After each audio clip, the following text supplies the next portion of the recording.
Assalamualaikum warahmatullahi wabarakatuh. Perkenalkan, nama saya Elsie Yuliawatri dari jurusan Pendidikan Guru Sekolah Dasar Universitas Negeri Padang.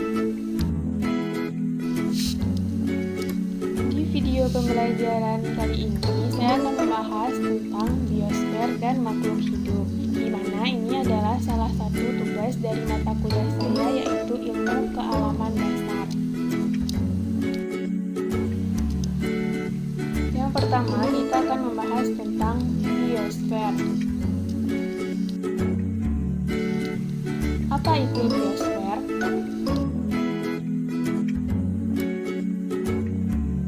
Biosfer adalah bagian luar dari planet Bumi, mencakup udara, daratan, dan air yang memungkinkan kehidupan dan proses biotik berlangsung. Biosfer dianggap telah berlangsung sekitar 3,5 miliar tahun dari 4,5 miliar tahun usia Bumi. Penyusun lapisan biosfer.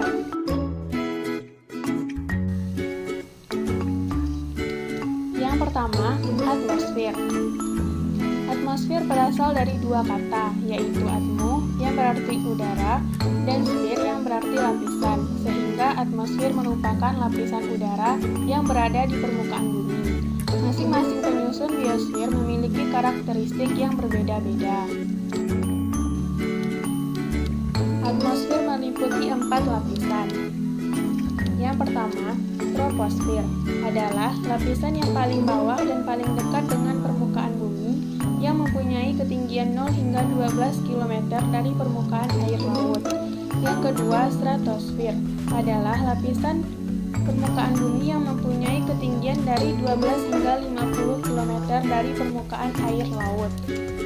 Lapisan yang ketiga adalah lapisan atmosfer yang mempunyai ketinggian 50 hingga 80 km dari permukaan air laut. Lapisan yang keempat adalah lapisan yang paling panas, yaitu termosfer yang memiliki ketinggian 80 hingga 700 km dari permukaan air laut.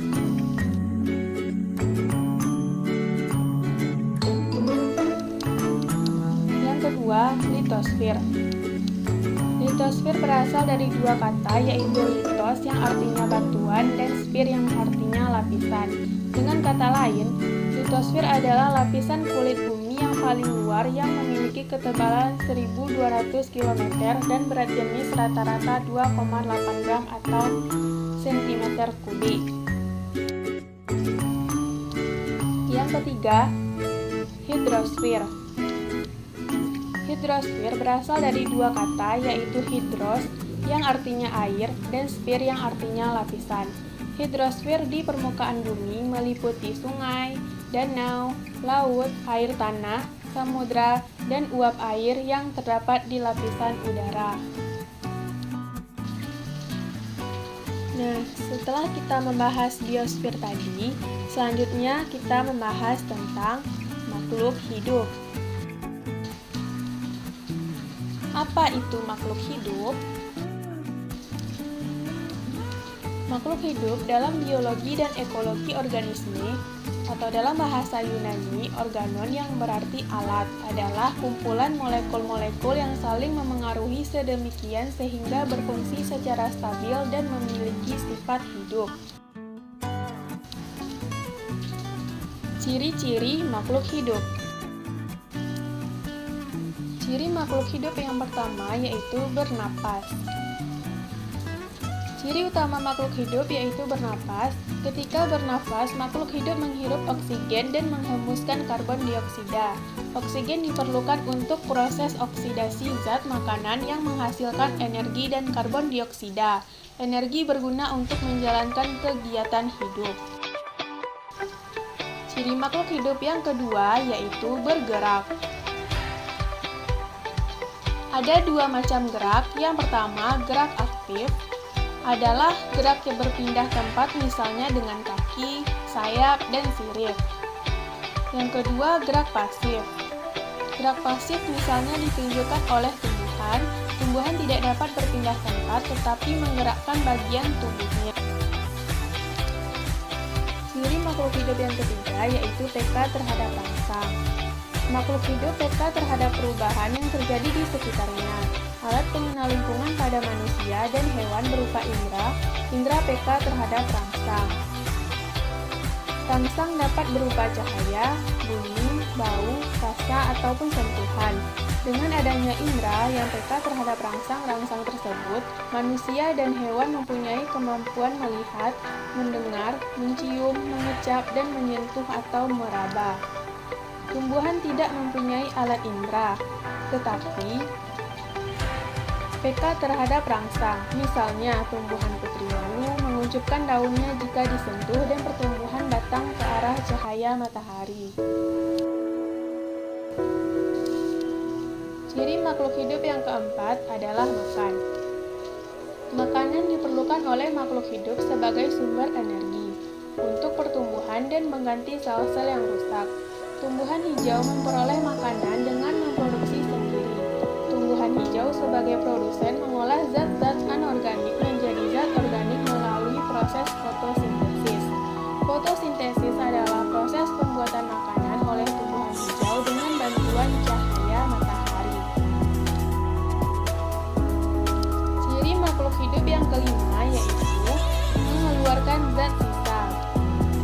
Dalam proses penyerapan makanan, terbentuklah zat sisa yang merupakan zat yang tidak terserap oleh tubuh. Zat-zat itu disebut zat sisa oksidasi biologis, misalnya air dan karbon dioksida. Berdasarkan aktivitas tubuh dan hasilnya, pengeluaran zat sisa dibedakan atas yang pertama, ekresi. Ekresi merupakan pengeluaran zat sisa yang dilakukan oleh kulit dan ginjal. Kulit akan mengeluarkan zat sisa yang dinamakan keringat karena adanya kelenjar keringat di bawah kulit. Ginjal akan menyaring darah dan mengeluarkan zat sisa yang disebut urin. Yang kedua, respirasi. Respirasi merupakan pengeluaran karbon dioksida sebagai zat sisa proses respirasi yang dikeluarkan melalui hidung. Yang ketiga, defeksi. Defeksi merupakan pengeluaran zat sisa pencernaan makanan yang berupa tinja atau feses melalui anus. Ciri makhluk hidup yang keenam yaitu tumbuh. Makhluk hidup tumbuh mengalami pertumbuhan dan perkembangan. Pertumbuhan meliputi perubahan ukuran tubuh yaitu luas, tinggi, dan berat. Perkembangan adalah perubahan menjadi dewasa.